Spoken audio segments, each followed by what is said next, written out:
있습니다. 예수 믿으면 정말 가정이 행복해질까요? 그렇습니다. 정말 예수 믿으면 가정 행복해집니다. 예수님께서 하시기 때문입니다. 예수님께서 9가지 변화를 일으키신다고 했습니다. 사람의 성격도 바꾸시고 가정의 분위기도 바꾸십니다. 사랑, 또 기쁨, 화평, 오래 참음, 또 자비, 양선, 온유, 충성, 절제, 이렇게 바꾸십니다. 가정 분위기가 그렇게 바뀌면 행복하지 않을 수가 없습니다. 자녀들도 잘 될 수밖에 없습니다. 또 무슨 일을 해도 잘 될 수밖에 없습니다. 그래서 예수 믿으면 정말 복을 받습니다. 근데 혹시 여러분 중에 그 점에 대해서 이의를 제기하실 분도 계실 겁니다. 예수 믿는다고 다 그렇게 행복해지는 거 아니던데 어쩌면 여러분 자신의 이야기가 될지도 모르겠습니다. 나 예수 믿지만 우리 가정 행복하지 않은데 예수를 제대로 안 믿어서 그렇습니다. 오늘 그 말씀을 드리려고 합니다. 예수님을 정말 제대로 믿으면 가정은 행복해집니다. 예수를 제대로 안 믿는 경우는 예수를 믿으면서도 내 노력으로 행복해지려고 애를 쓰는 겁니다. 그것은 예수님을 진짜 믿는 것이 아닙니다. 여러분, 노력해서 행복해지는 경우가 없습니다. 겉으로는 행복한 척 꾸밀 수는 있습니다. 그러나 속으로는 행복해지려는 노력이 오히려 더 스트레스가 됩니다. 외국에 나간 아들이 결혼을 하겠다고 해서 그 아버지가 그 아들에게 결혼 축하 카드를 보냈습니다. 그 어머니가 남편이 쓰는 결혼 축하 카드를 옆에서 들여다 보았더니 뭐라고 썼냐면 축하한다 아들아, 결혼은 참으로 달콤하고 행복한 것이다. 아들아, 너는 참으로 소중한 결단을 했다. 이 아버지가 행복하듯이 너도 반드시 행복할 것이다. 아내가 너무 흐뭇했습니다. 남편이 쓴 그 카드 편지를 보고 너무 기분이 좋았습니다. 근데 아내가 잠깐 나간 사이에 남편이 재빨리 덧붙이기를 방금 내 엄마가 나갔다. 이 바보 멍청아, 결혼은 무덤이야. 너는 이제 죽었어. 그렇게 썼답니다. 부인은 그것도 모르고 그 남편이 쓴 카드를 열심히 보냈답니다. 여러분, 노력해서 가정은 행복해지지 않습니다. 가정의 행복은 예수님께서 이루어 주셔야 하는 것입니다. 주님이 하셨다고 고백하는 거죠. 예수님을 영접하면 예수님께서 우리 안에서 9가지 변화를 일으키시는데 그 9가지 변화 중에 이제 마지막 열매가 절제입니다. 오늘 그 말씀을 여러분에게 드리려고 합니다. 그 마지막 열매니까 어쩌면 제일 하찮은 것이겠지라는 생각이 들지도 모르겠습니다. 그러나 이 절제에 대한 말씀이 이 성령의 열매 전체를 이해하는 열쇠이기도 합니다. 가장 중요한 열매라고 생각이 들 정도입니다. 그래서 오늘 이 절제 하나를 가지고 여러분에게 말씀을 드리는 것입니다. 이 절제라는 열매가 예수님께서 우리에게 오셔서 어떻게 우리를 바꾸시는지를 그대로 보여주는 열매입니다. 절제는 가장 쉽게 표현하면 자기 마음대로 살지 않게 되는 것입니다. 여러분, 마음대로 사는 것이 좋은 것이잖아요. 한 번쯤 마음대로 한번 해보고 싶은 생각이 들잖아요. 근데 여러분, 정확하게 아셔야 합니다. 마음대로 사는 것 때문에 우리 인생이 이 모양이 된 겁니다. 마음대로 사는 것이 하나님의 역사를 가로막는 것입니다. 그것이 죄의 뿌리이기도 합니다. 여러분, 자녀를 기르시면 다 경험해 보셨겠지만 본성이죠. 마음대로 하고 싶어 하잖아요. 어려서부터 그렇잖아요. 그때마다 부모가 느끼는 느낌이 걱정이지 않습니까? 제가 저렇게 마음대로 하려고 해서 어떡하나. 그래서 자꾸 잔소리를 하게 되잖아요. 엄마 말 좀 들어. 아빠 말 좀 들어. 응? 제발 좀 그렇게 마음대로 하려고 하지 말고 어른들 말 좀 들으라니까.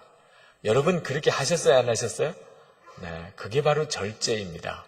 마음대로 살면 망하게 되는 것을 우리는 압니다. 그런데도 제대로 깨닫지를 못해요. 여러분, 우리 인간의 삶 속에 불행이 들어온 통로를 보면 마음대로 살아서 그랬습니다. 에덴 동산에서 아담과 하와가 선악과 따먹지 말라고 하신 말씀을, 하나님 말씀을 듣고도 그걸 먹으면 정령 죽으리라고 했는데도 사탄이 꼬였지만 먹고 싶었어요. 보기만 해도 탐스럽고 정말 먹음직스러웠어요. 결국은 마음대로 했죠. 하나님 하지 말라고 한 대로 하지 않고 그 선악과를 따먹게 되면서 에덴 동산의 축복 잃어버리고, 그리고 우리에게는 고통이 찾아왔습니다. 마음대로 살았기 때문입니다. 여러분, 내 삶이 왜 이 모양이 됐을까? 결국 마음대로 살아서 그랬던 거예요. 절제라고 하는 것은 마음대로 살아서 안 된다는 것에 대해서 우리에게 가르치시는 겁니다. 여러분, 이제는 정말 정신 차려야 합니다. 저는 돼지가 많이 먹는다 하지만 돼지가 많이 먹어 배 터져 죽었다는 이야기 한 번도 들어본 적이 없습니다. 근데도 많이 먹는 사람 보고 돼지같이 먹는다고 말을 하니 정말 돼지는 자존심 상할 일입니다. 사람이나 그렇게 하는 거예요. 개미가 평생 일만 하는 존재지만 과로사로 죽었다는 말 들어본 적이 없어요. 사람만 그렇게 하는 겁니다. 일하다가 과로사로 죽는 거예요. 저는 동물들이 살기 힘들어서 자살했다는 말을 들어본 적이 없어요. 사람들이나 그렇게 하는 겁니다. 여러분, 우리가 마음대로 하게 되면 다 망합니다. 밭을 그냥 내버려 두면 잡초밖에 자라는 게 없듯이 우리 인생도 마음대로 하도록 내버려 두면 반드시 망합니다. 그래서 야고보 사도가 야고보 1장 15절에 욕심이 잉태한 즉 죄를 낳고 죄가 장성한 즉 사망을 낳느니라고 한 겁니다. 사람은 욕심대로 살도록 내버려 두면 반드시 망하게 되어 있습니다. 그래서 19절 20절에 내 사랑하는 형제들아 너희가 알거니와 사람마다 듣기는 속히 하고 말하기는 더디하며 성내기도 더디하라. 사람의 성내는 것이 하나님의 의를 이루지 못함이니라 그랬습니다. 예수님이 우리 가운데 오셔서 우리의 주님이 되셨다고 그랬습니다. 예수님이 우리 가운데 오신 이유는 우리의 주님이 되기 위해서 그랬습니다. 우리에게 성경책 하나 주고 그 성경책을 잘 연구해서 돌을 닦으라. 기독교는 그런 종교가 아닙니다. 예수님이 친히 성령으로 예수를 믿는 모든 이들에게 오셔서 그의 주님이 되십니다. 그래서 우리가 예수님을 주님이라고 부르죠. 예수를 믿으면 주님이 있습니다. 그 말은 우리는 종이라는 뜻이죠. 이제는 더 이상 내 감정, 내 계획, 내 고집, 내 의지대로 사는 사람이 아니라는 뜻이에요. 예수를 믿으면 이제는 예수님이 주님이 되시는 삶을 살게 되는 겁니다. 왜 이렇게 해야 하는 것이죠? 여러분, 좋은 것조차도 절제가 반드시 필요합니다. 나쁜 것만 절제가 필요한 것이 아니에요. 저는 설교를 준비하면서 깨달은 것이 설교 준비는 뭔가 새로운 것을 더 깨닫는 것이 아니고 잘라내는 과정이라는 것을 깨달았어요. 이 말씀도 하고 싶고 저 말씀도 전하고 싶고 그렇게 다 전하면 설교는 아주 죽을 씁니다. 성도들이 은혜 받지 못해요. 설교 시간에 제가 하고 싶은 말을 다 해버리면 그건 설교가 더 하나님 쓰실 수 없는 설교가 돼요. 설교 준비는 하나하나 다 잘라내는 거예요. 그러면 성령께서 그 설교를 통해서 성도들을 만나시고 말씀하시고 그래서 은혜가 돼요. 대표 기도도 그렇습니다. 개인 기도와 대표 기도의 차이는 잘라내는 거예요. 대표 기도하는 사람이 자기 마음에 일어나는 감동을 다 기도해버리면 그러면 기도 중에 다 졸아요. 네. 하나님께서 그 기도를 통해 성도들의 마음을 묶어낼 수가 없습니다. 근데 대표 기도 준비하는 중에 잘라내는 거예요. 그때의 기도를 하면 성도들의 기도가 같이 함께 묶어져 올라가요. 영감 있는 기도는 많이 잘라낸 기도입니다.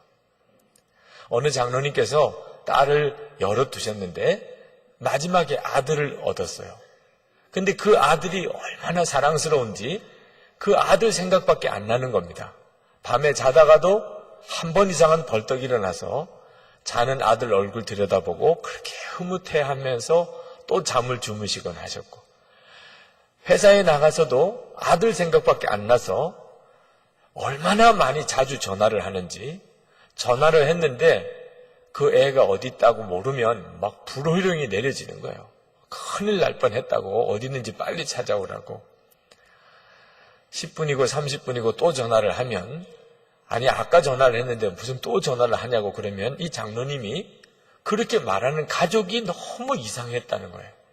아니 그렇게 사랑스러운 아이 안부를 묻는 전화가 뭐가 그렇게 이상한가, 스스로 이상하게 생각이 들 정도였다는 거예요. 어느 날 휴일에 집에 있는데 갑자기 거실에 아이가 안 보이길래 큰일 난 줄 알고 뛰쳐나가 보니까 마당에서 잘 놀고 있더랍니다. 그래서 잘 노는구나 그러고는 방으로 들어오는데 하나님의 말씀이 들리더래요. 너 요즘 누구 바라보고 사느냐? 그 아이가 누구 아이냐? 나에게 맡겨라.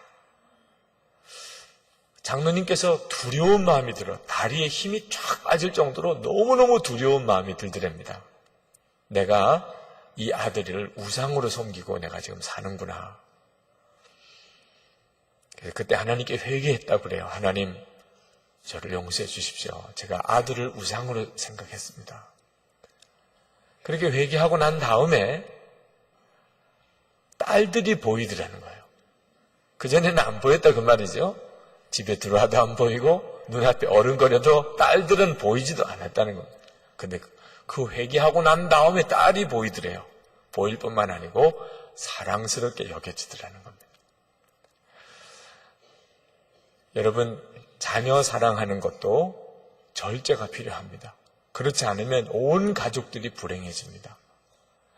야곱이 요셉을 편애한 것 때문에 그 집안이 얼마나 큰 어려움을 겪었습니까?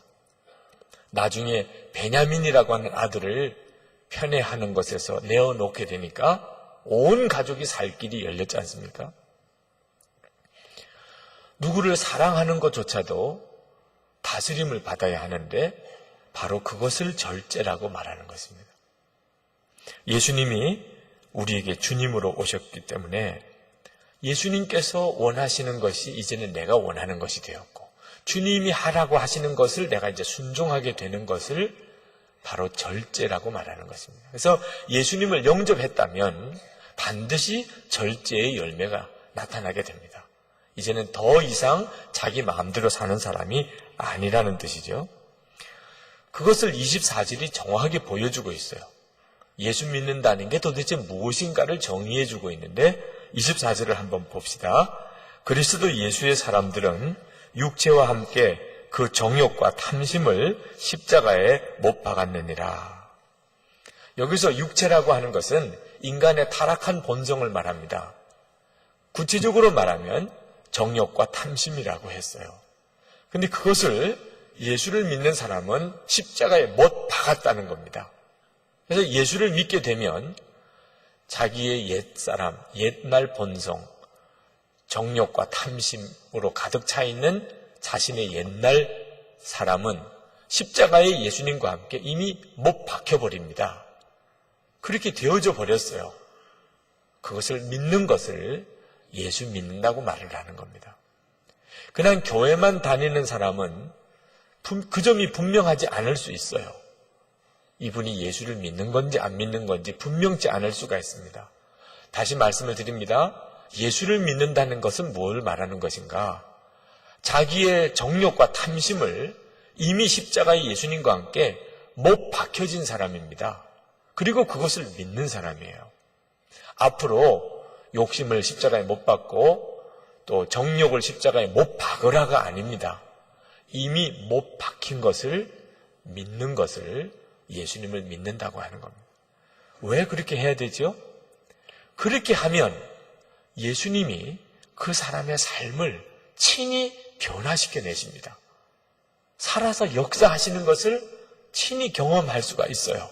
내가 예수님과 함께 이미 십자가에 못 박혔다는 것을 내가 진짜 믿고 고백할 때 예수님이 내 삶 속에서 역사하시는 것을 경험하게 되고 그래서 가정이 변화되는 것입니다. 갈라디아서 2장 20절 말씀에 내가 그리스도와 함께 십자가에 못 박혔나니 그런즉 이제는 내가 산 것이 아니요 오직 내 안에 그리스도께서 사신 것이라. 예수님과 함께 내가 십자가에 못 박혔기 때문에 예수님께서 내 안에 사시는 것을 비로소 경험하게 되는 겁니다. 로마서 6장 6절에서 8절까지 보면 우리가 알거니와 우리 옛사람이 예수와 함께 십자가에 못 박힌 것은 죄의 몸이 멸하여 다시는 우리가 죄에게 종노릇 하지 아니하려 함이니 만일 우리가 그리스도와 함께 죽었으면 또한 그와 함께 살 줄을 믿노니. 우리 옛사람이 예수님과 함께 십자가에 못 박힌 것이 십자가 복음이에요. 근데 그것을 믿으면 예수님과 함께 사는 비로소 진짜 체험이 일어나게 됩니다. 내가 예수님과 함께 죽었다는 사실을 내가 인정하고 믿지 못하면 그냥 교회만 왔다 갔다 할 뿐이에요. 실제로 예수님이 나를 변화시키고 우리 가정을 바꾸시는 것을 체험하지 못합니다. 예수를 믿어도 가정이 변화되지 않았다고 하는 말이 나오게 되는 이유가 거기에 있는 겁니다. 1948년입니다. 화란의 암스테르담에서 세계 교회 협의회가 열렸는데 개회 예배를 드리는데 그 단상 앞에 큰 관이 놓여져 있는 겁니다. 그래서 그 각국 대표들이 갑자기 누가 세상을 떠난 줄 알았다 그래요. 그래서 개회 예배 시간에 장례식을 함께 치르는 모양이구나. 그렇게 생각을 하고 보는데 누가 돌아가셨는지에 대해서는 아무런 광고도 말씀도 언급도 없는 겁니다. 사회자가 모든 참석한 각국의 대표들에게 오늘 장례식을 치르는데 여러분 나오셔서 조의를 표해 주시기 바랍니다. 그러는 거예요. 그래서 사람들이 정말 궁금해졌습니다. 도대체 누가 세상을 떠났길래 이런가. 그래서 꽃을 나눠주는 꽃을 하나씩 들고 이제 조의를 펴러 나왔습니다. 서양식의 장례식은 관 뚜껑을 열고 그리고 죽은 사람의 얼굴을 다 화장을 해서 그래서 그 죽은 사람의 얼굴을 보면서 이제 조의를 표하는 방법이죠. 도대체 누가 죽었길래 그런가 하고 관을 이렇게 와서 들여다보는 순간에 다들 엄청난 충격을 받았어요. 그리고는 깊은 생각을 하면서 지나갔습니다. 도대체 누가 죽었길래 그랬을까요? 그 관 안에는 큰 거울 하나만 있었습니다. 누가 죽었나 하고 이렇게 들여보니까 자기가 죽었네요. 관 속에는 자기가 들어있는 겁니다. 예수 그리스도 안에서 이미 이루어진 놀라운 역사가 우리가 예수님과 함께 죽었다는 거죠. 그날 각국에 온 교회 대표들이 이미 예수님과 함께 나는 죽어서 이렇게 장사를 치러진 사람이구나 하는 것에 대한 믿음을 다시 한번 분명하게 하는 계기가 됐고 그 회의 때 해결해야 될 많은 난제가 있었는데 너무나 수월하게 그 문제들이 다 풀려갔더라는 겁니다. 여러분, 자기 자신에 대한 장례식을 이미 치러진 줄 알고 그리고 예수님의 생명으로 사는 성도가 한 사람이라도 가정에 있으면 가정은 행복하게 바뀌어집니다. 우리 가정의 행복의 비밀이 바로 여기에 있는 거예요. 예수를 믿으면 본인도 그렇지만 온 가족 전체를 바꾸게 되어 있습니다. 죽는다고 하는 것이 잘 이해가 안 되시는 분들, 또 실감이 안 되시는 분들은 종이 된다고 하면 같은 의미입니다. 왜냐하면 그 시대에 종은 죽는 것보다 더 힘든 것이었기 때문입니다. 종은 사는 것보다 더 고통스러운 일이었어요. 그런데 우리는 예수님을 영접하면 예수님이 우리의 주님이 되시기 때문에, 예수님이 주님이라는 말은 나는 종이라는 뜻이죠. 그래서 예수님의 종이 되어지는 거예요. 예수를 믿으면. 그러면 나는 비참해지는 것처럼 보이죠. 내 원하는 거, 내 소원은 다 이제는 접어야 되는 것이죠. 왜 그렇게만 생각하십니까? 예수님이 이제 비로소 내게 생명이 되셔서, 주님이 되셔서 주님이 이루시는 삶을 만들어주신다는 생각을 왜 하지 못하시나요? 놀라운 변화가 일어나게 됩니다. 예수님은 우리에게 서로 사랑의 종로릇하라 그랬어요. 갈라디아서 5장 13절에 오직 사랑으로 서로 종로릇하라. 어떤 청년이 슈바이처 박사에게 참 행복하게 사는 비결이 뭡니까? 하고 물었습니다. 그때 슈바이처 박사가 내 자신의 행복을 위해 살지 말고 다른 사람의 행복을 위해서 살아라. 그러면 너도 행복하게 된다 그랬습니다. 여러분, 진짜 행복한 비결은 남편은 아내의 행복을 위해 살고 아내는 남편의 행복을 위해서 사는 데 있어요. 부모는 자녀가 행복하기를 위해 살고 자녀는 부모가 행복하기를 위해서 사는데 진짜 행복이 있어요. 서로 종로를 하는 것이죠.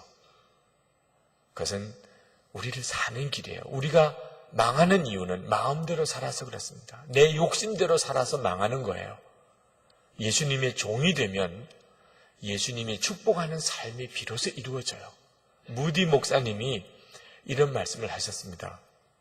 한 사람의 인생을 평가할 때 그가 인생을 살면서 얼마나 많은 종을 부렸느냐고 하는 것으로 평가하는 것이 아니라 정작 중요한 것은 그가 얼마나 많은 사람에게 종노릇 했느냐 하는 것이다 하고 말씀하셨어요. 많은 종을 거느리면 행복할 것 같지만 그것은 착각입니다. 그렇게만 보일 뿐이에요. 실제로 진짜 행복은 내가 얼마나 많은 사람에게 종노릇 했느냐 하는 것에 달려있다는 겁니다. 예수님이 우리의 주님이 되시면 예수님은 우리를 그렇게 만드세요. 언제나 예수님의 방식이 정답입니다. 예수님을 영접하고 나면 그러면 그렇게 살게 되죠. 저는 지금까지 목회해 오는 동안에 굉장히 괴롭게 목회했던 때도 있었고 아주 기쁨으로 평안하게 목회하던 때도 있었습니다.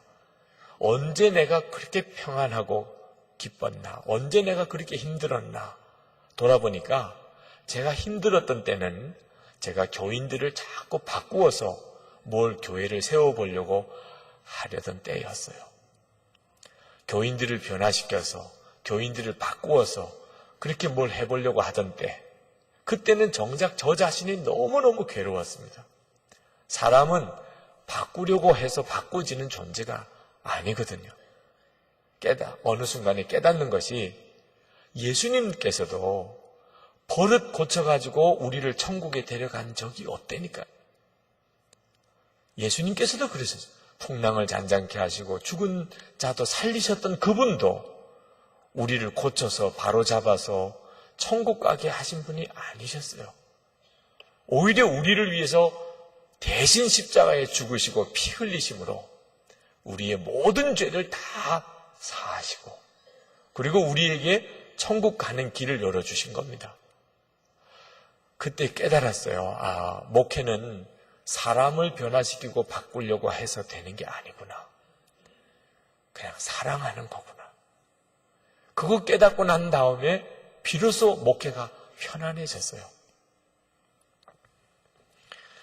어느 집사님이 행복한 가정을 꿈꾸면서 결혼을 했습니다. 근데 막상 결혼해서 보니까 꿈꾸던 행복은 어디도 찾아볼 수가 없는 겁니다.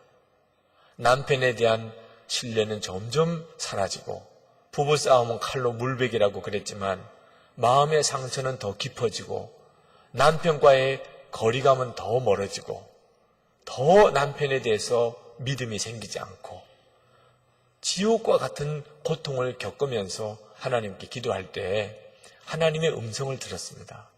너는 왜 남편만 바라보느냐? 남편과 너 사이에 내가 있다는 사실을 왜 너는 모르느냐? 이 집사님이 뭔지 모르는 빛이 비치는 것 같더래요. 그 말씀을 듣는데. 무슨 뜻인지 정확하게는 모르겠지만 내가 예수님을 믿으면서도 왜 예수님을 바라보지 않았을까? 그래서 그 다음부터는 남편을 볼 때 항상 예수님도 같이 보려고 했대요. 아이들을 볼 때도 항상 예수님을 같이 보려고 했대요.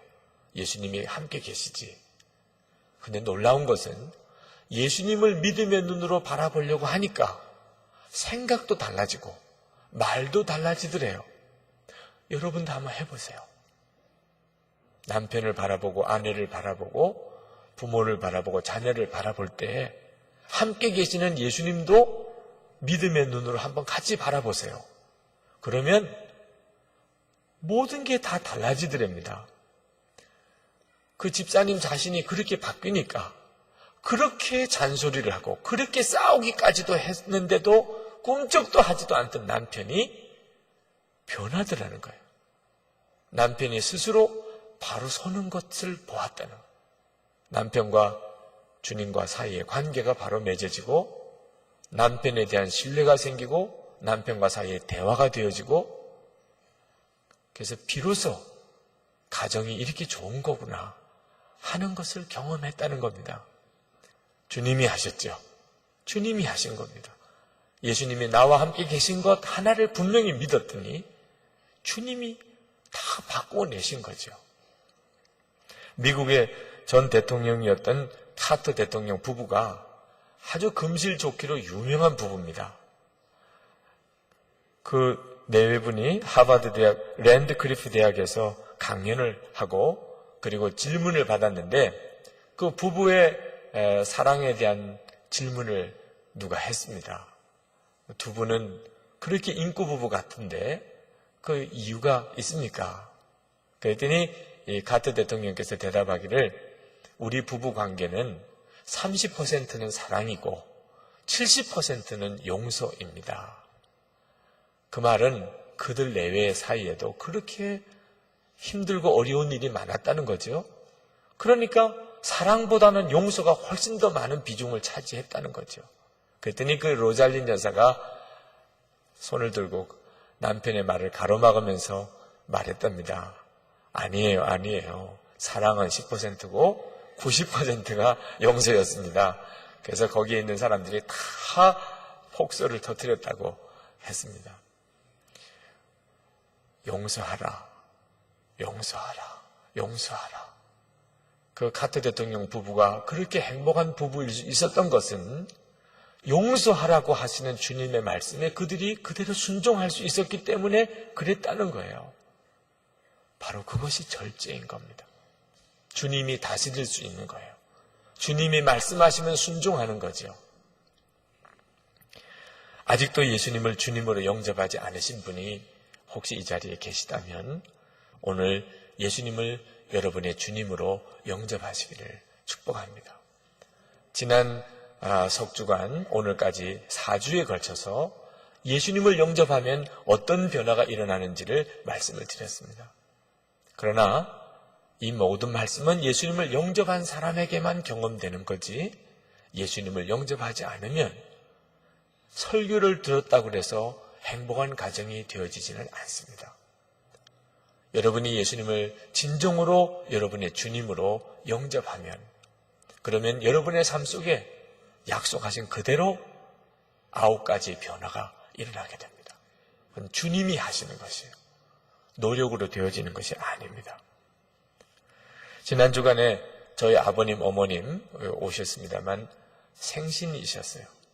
그래서 온 가족들이 다 모여서 식사를 같이 하면서 예배를 드리는데 하나님께서 제 마음에 말씀을 주셨습니다. 갈라디아서 6장 7절 말씀입니다. 사람이 무엇으로 심든지 그대로 거두리라. 아버님, 어머님이 평생 동안 목사로서, 주의 종으로서 쉽지 않고 어려운 과정이 많았지만 모든 순간에 그저 예수 믿으시면서 그 삶을 사셨던 거 하나만 가지고도 자녀들에게는 엄청난 신앙 유산이 되어주셨어요. 너무너무 감사한 마음이 들었습니다.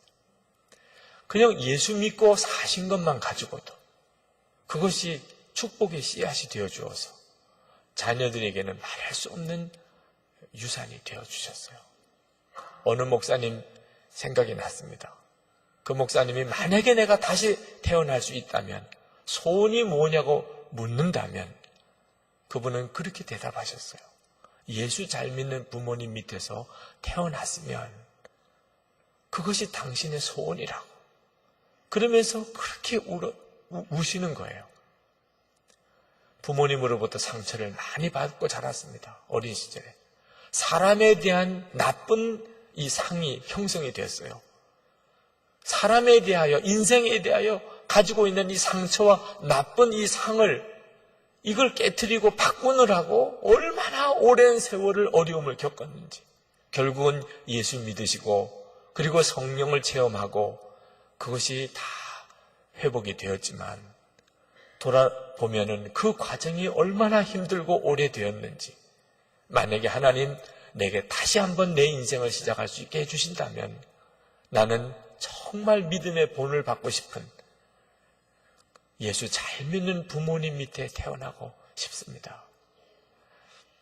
예수 믿는 것이 얼마나 큰 축복인지 모릅니다.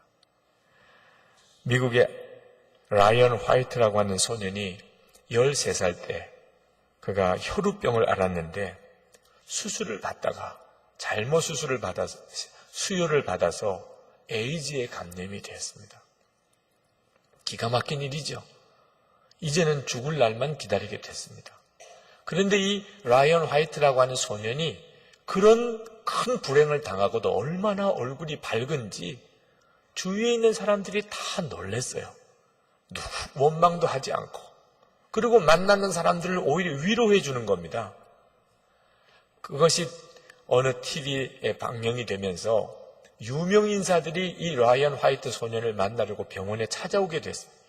당시 미국 대통령이었던 레이건 대통령도 마이클 잭슨도 찾아오는 아주 유명 인사가 되었습니다. 5년을 더 살았습니다. 그리고 18살에 세상을 떠났어요. 근데 이 라이언 화이트가 운명할 때, 세상 떠날 때 그 아버지와 대화를 나눴던 그 내용이 알려졌어요. 신문에도 나고 방송에도 나왔습니다. 아버지가 이제 임종을 앞두고 막 가쁜 숨을 쉬는 아들에게 말했어요. 아들아, 너무 미안하구나. 아빠지만 너에게 해줄 수 있는 게 아무것도 없구나. 그러면서 그 아들의 손을 잡았습니다.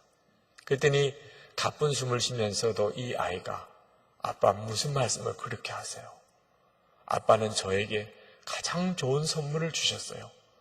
제가 그동안 많은 선물을 받았지만 아빠가 저에게 주신 선물처럼 좋은 선물을 준 사람은 없었어요. 아빠는 저에게 예수님을 믿게 해주셨잖아요. 제가 영생을 얻게 해주셨고 그리고 천국에 갈 수 있게 해주셨잖아요. 저는 이제 하나님께로 갈 거예요. 아빠, 저는 진심으로 아빠가 너무 고마워요. 그리고 숨을 거두었어요. 여러분, 가장 귀한 선물이 무엇일까요? 예수 그리스도이십니다. 오늘 아직도 예수님을 영접하지 않으시는 분이 계시다면 여러분, 이 일을 뒤로 미루지 마십시오. 예수님, 제가 예수님을 주님으로 영접합니다. 나를 구원하시고 우리 집을 구원해 주옵소서. 오늘 여러분이 기도하시면 주님은 반드시 그렇게 응답하십니다. 교우 여러분, 교회를 다니긴 했지만 예수님이 내 주님이라고 정말 그렇게 말할 수 있을까? 아직도 예수님을 그렇게 믿으시는 분이 계셨다면 오늘 예수님은 여러분의 주님이시기를 축복합니다. 여러분이 그렇게 예수님을 영접하면 돼요. 예수님, 나의 주님이십니다. 나는 예수님과 함께 내 정욕과 탐심이 십자가에 못 박혔습니다. 이제는 예수님이 내 생명이십니다. 여러분의 삶 속에 우리 주님이 주시는 이 놀라운 변화의 축복, 여러분의 가정이 진정으로 행복해지는 역사가 여러분에게 있게 되실 겁니다. 우리 기도하실까요? 다 같이 기도하십시다.